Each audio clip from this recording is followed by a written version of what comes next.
Welcome to Payel recipe and blog. আজ তোমাদের সামনে একটু অন্যরকম ভিডিও নিয়ে চলে আসলাম। হ্যাঁ, ঠিকই ধরেছ, আমরা গেছিলাম পশ্চিমবঙ্গের অন্যতম এক দর্শনীয় তীর্থস্থান দক্ষিণেশ্বর বেলুড় মঠে। একই দিনে আমরা আদ্যা মন্দিরও দর্শন করেছি। এই সমস্ত জায়গারই সব খুঁটিনাটি তথ্য আজ তোমাদের সঙ্গে শেয়ার করব আর বিভিন্ন জায়গাগুলো ঘুরে দেখাবো। তাহলে চলো শুরু করা যাক। এই যে সকাল সকাল আমি আর ছেলে রেডি হয়ে গেছি সেজেগুজে।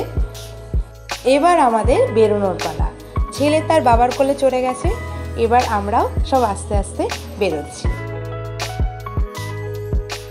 এটা আমাদের বাড়ির সামনেটা একটা পুকুর আছে, তোমাদের এক ঝলক দেখিয়ে দিলাম। ছোট বাচ্চা আছে বলে আমরা একটা গাড়ি বুক করে নিয়েছিলাম, যাতে খাওয়ানো ঘুম পাড়ানোতে কোনো অসুবিধা না হয়। আমি আমার ফ্যামিলি মানে আমার হাজব্যান্ড, আমার ছেলে, আমার শ্বশুর শাশুড়ির সাথে রওনা দিয়েছিলাম।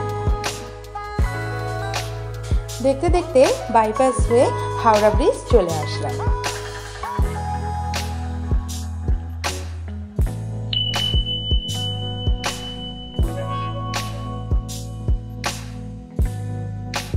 কলকাতা পার হয়ে আমরা হাওড়া স্টেশন চলে আসলাম, মানে আমরা হাওড়া ডিস্ট্রিক্টে ঢুকে পড়ছি। প্রথমেই আমরা পৌঁছে গেছিলাম বেলুড় মঠ। সকাল 9টা সাড়ে 9টার মধ্যেই আমরা বেলুড় মঠ পৌঁছে গেছিলাম। যেহেতু আমরা বেলুড় মঠের প্রসাদ গ্রহণ করব, তাই প্রথমেই আমরা বেলুড় মঠে চলে আসি। মেন গেটের সামনেই গাড়ি থেকে নেমে পায়ে হেঁটে যেতে হবে। আমরাও হাঁটা শুরু করলাম। রাস্তাগুলো খুবই পরিষ্কার পরিচ্ছন্ন ও চারপাশে শুধু গাছপালা আর ফুলের বাগান দিয়ে ঘেরা। খুবই মনোরম একটি পরিবেশ। বেলুড় মঠ আর দক্ষিণেশ্বর মন্দির খোলার টাইমিং আর কীভাবে এখানে আসতে পারবে সমস্ত তথ্য আমি ভিডিওর মাঝে বলে দেব, তোমরা দেখতে থাকো। যেতে যেতে রামকৃষ্ণ সংগ্রহ মন্দির বা যেটা রামকৃষ্ণ মিউজিয়াম বলে সেটা পড়ে, কিন্তু তখন সেটা বন্ধ ছিল। এবার আমরা প্রবেশ করলাম মূল বেলুড় মঠে। চারপাশটা তোমাদের একবার দেখিয়ে দিই। এত সুন্দর গাছপালা দিয়ে ঘেরা, এত সুন্দর পরিবেশ যে একবার গেলে আর আসতে ইচ্ছা করে না। ভিতরে শৌচালয় থেকে শুরু করে জুতো রাখবার জায়গা সবই আছে, সবই খুব পরিষ্কার পরিচ্ছন্ন। কিন্তু আমরা সেখানে জুতো রাখিনি। এখানে একটা বসার জায়গা আছে, সেখানেই আমরা বসেছিলাম। বাবা সেখানে বিশ্রাম নিচ্ছিল, সেখানে জুতো রেখে আমরা মঠে প্রবেশ করেছিলাম।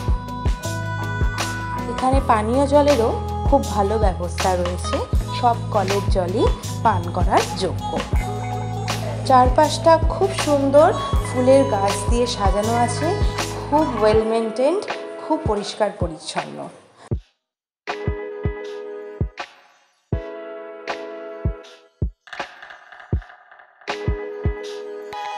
আমরা এবার মঠে প্রবেশ করছি।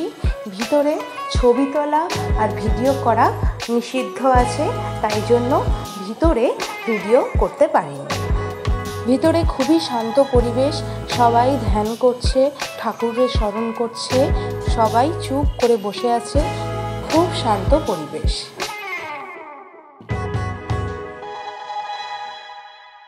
এবার আমরা যাচ্ছি গঙ্গার দিকে, এক এক করে অন্যান্য মন্দিরগুলিও দর্শন করে নেব।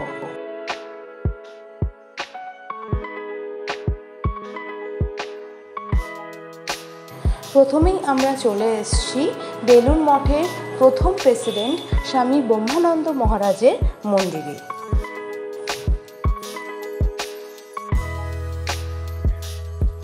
গঙ্গার পাশের জমিতেও খুব সুন্দর করে ফুলের গাছ ও নানান রকম সবজির গাছ লাগানো আছে। এখান থেকে গঙ্গার দৃশ্যটি জাস্ট অপূর্ব লাগছে।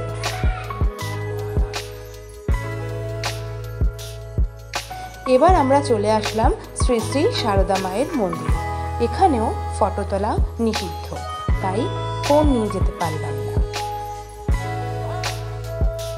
বেলুড় মঠে সবচেয়ে যেটা আমার ভালো লাগে, চারিপাশে গাছগাছালিতে ভর্তি আর চারিপাশে ছায়া দিয়ে ঘেরা, আর গঙ্গার ফুরফুরে হাওয়া মন প্রাণ একদম জুড়িয়ে দেয়। আমরা চলে এসেছি স্বামী বিবেকানন্দ মন্দিরে। প্রণাম সেরে আর দক্ষিণা দিয়ে আমরা আবার এগোতে থাকলাম সমাধিপীঠের দিকে। সমাধিপীঠে রামকৃষ্ণের অনেক শিষ্য আর অনেক মহারাজের দেহ সমাধিস্থ করা হয়েছে। এখন আমরা চলে এসেছি রামকৃষ্ণদেবের আদি মন্দিরে। এখানে এই বড় আম গাছটিও অনেক পুরনো। আমরা এখন যাচ্ছি এই আদি বাড়ির দক্ষিণ পূর্ব দিকের যে ঘরে স্বামী বিবেকানন্দ থাকতো সেই ঘর দেখতে। খুব সুন্দর করে এখনো অবধি সাজানো গুছানো রয়েছে।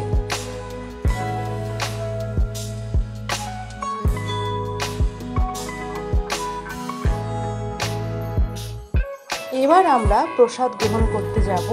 ও আপনাদের তো বলাই হয়নি, প্রসাদ গ্রহণ করতে হলে এখানে 9:30 থেকে 10টার মধ্যে টিকিট করতে হয়। টিকিটের কোনো আলাদা মূল্য নেই।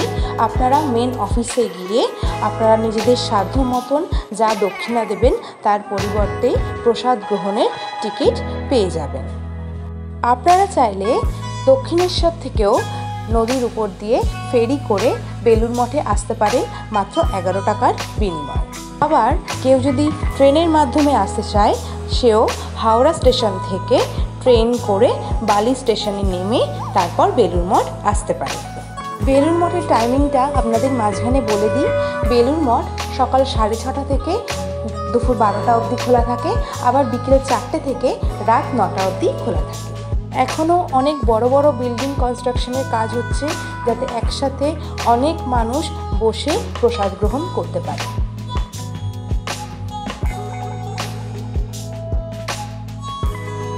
ট্রলি করে করে এখানে প্রসাদ বিতরণ করা হচ্ছে।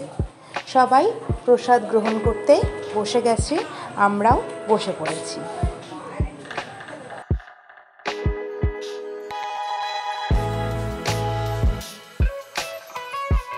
এবার আমরা চললাম সারদা পীঠের দিকে। সেখানে আমরা কিছুক্ষণ বসে বিশ্রাম নেব। ভিতরেও সবাই বসে মেডিটেশন করছে, খুবই শান্ত পরিবেশে। 12টার সময় বেলুড় মঠ বন্ধ হয়ে যায়। তারপর আমরা রওনা দিলাম দক্ষিণেশ্বরের দিকে।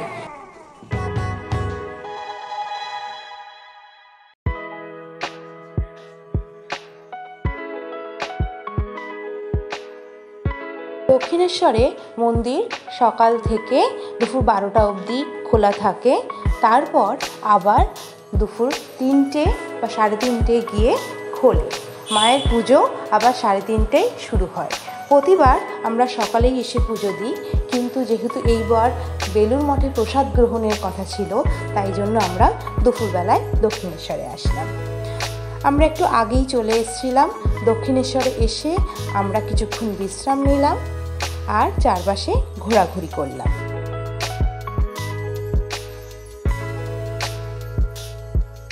এখানে অনেকগুলো দোকান আছে যেখানে ঠাকুরের বিভিন্ন মূর্তি পাওয়া যায়, ফটো পাওয়া যায়, শাখা পাওয়া যায়। সেইগুলোই আমরা ঘুরে ঘুরে দেখছিলাম। সেখান থেকে আমি একজোড়া শাখা কিনলাম।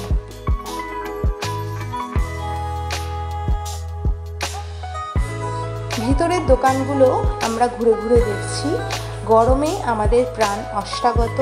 এইবার আমরা বেরিয়ে পড়েছি লস্যির খোঁজে।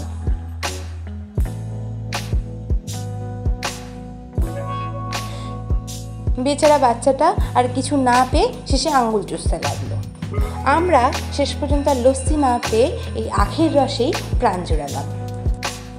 গাড়িতে বেশিক্ষণ বসে না থেকে আমরা চারপাশটা ঘুরে ঘুরে দেখতে লাগলাম। এই পুকুরটায় প্রচুর মাছ চাষ করা হয়। এখানে রয়েছে একটা খুব সুন্দর বাগান।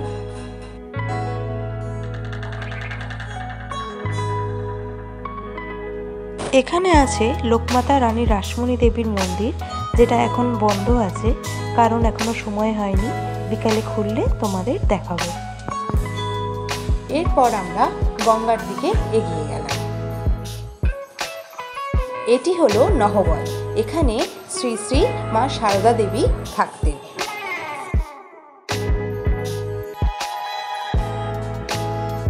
এবার আমরা এগিয়ে যাই গঙ্গার ঘাটের দিকে। আমরা সাথে করে একটা কন্টেইনার এনেছি, সেটা করে গঙ্গার জল নিয়ে যাব। চলে এসেছি গঙ্গার ঘাটে। কেউ স্নান করছে, আবার কেউ বসে গঙ্গার মনোরম দৃশ্য উপভোগ করছে।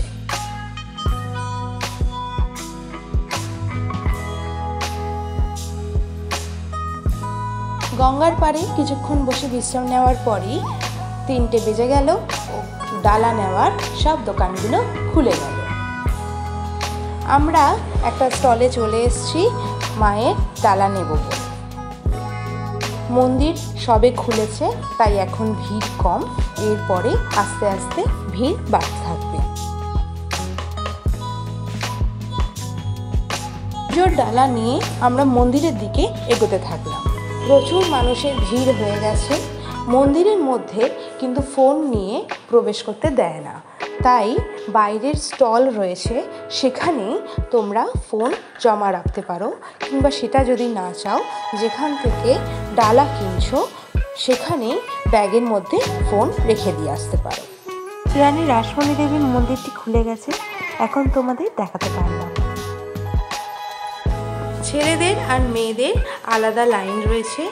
সব চেকিং করে ঢোকানো হয় মন্দিরের মধ্যে, আবার এক্সিটেরও আলাদা ব্যবস্থা আছে।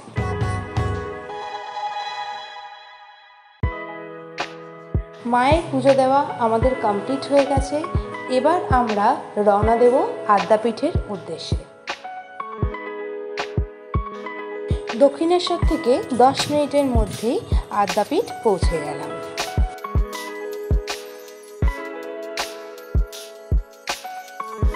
গাড়ি পার্কিং করে আমরা হাঁটা লাগালাম। পিছনের মন্দির থেকে শুরু করলাম দর্শন।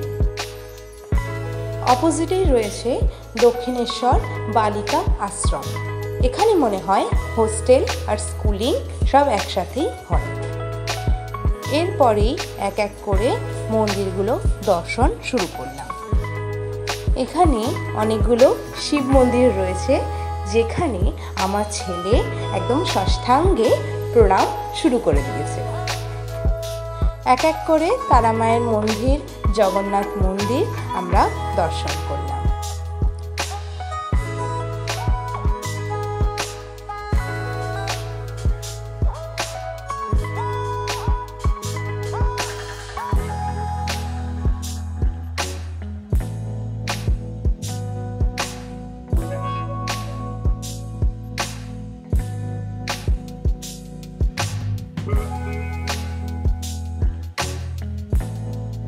এরপর আমরা এখানে ডালা কিনে আদি মন্দিরে পুজো দিলাম আমার ছেলের নামে।